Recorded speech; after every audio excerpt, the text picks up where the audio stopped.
तहरीम रात फिर देर से घर आई। मैंने पूछा तो कहने लगी मेरी मर्जी। ये कह के सीधी कमरे में चली गई। ज्यादा दिमाग खराब नहीं हो गया लड़की का?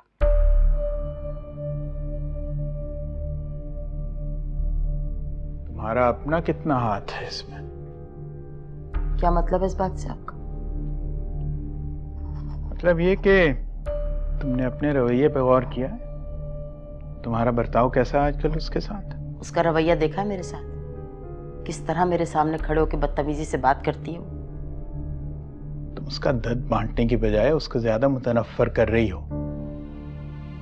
बागी हो जाएगी वो। वैसे भी वो बहुत हसास तबीयत की मालिक है। और खुद कर्ज भी है। सिर्फ अपने बारे में सोचती। क्या जरूरत थी उसे? जरूरत थी उसे हवेली छोड़ के आने की? इतना अच्छा मौका मिला था उसे ज़हन से पीछा छुड़ाने का, ये भी गंवा दिया। अरे तुम किस किस्म की माँ हो मुमताज? वो किस किस्म की बेटी है?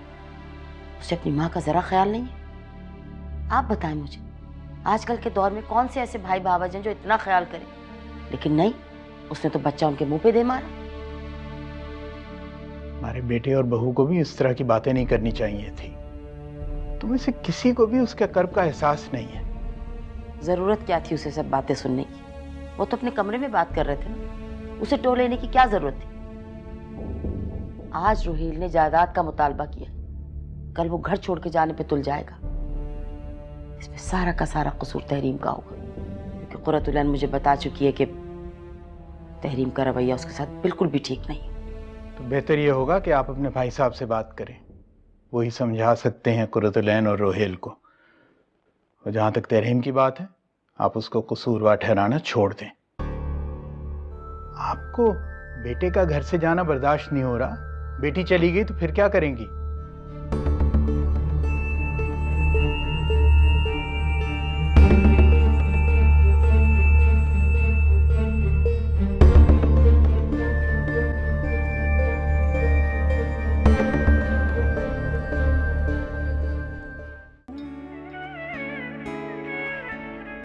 पहले हसद भी होती थी, उससे नफरत भी महसूस होती थी।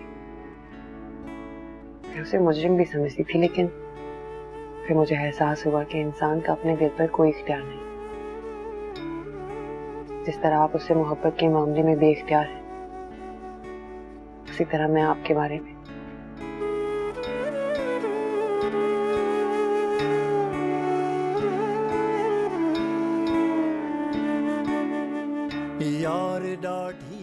जो कुछ तहरीम के साथ हुआ, और मुझे उससे हमदर्दी,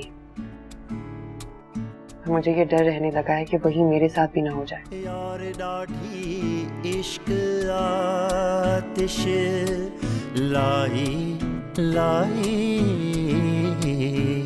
वे लाई लाई, जो उससे खौफ महसूस होने लगा है।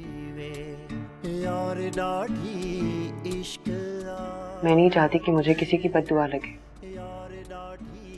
वो भी तहरीम की। अब मुझे ये भी समझ आ गया है कि ना तो मैं उसकी जगह ले सकती हूँ और ना ही उसकी कमी पूरी कर सकती हूँ। मुझे अजीब सा यकीन है, तहरीम का दिल संभल जाएगा तो अल्लाह मेरी भी सुन लेगा।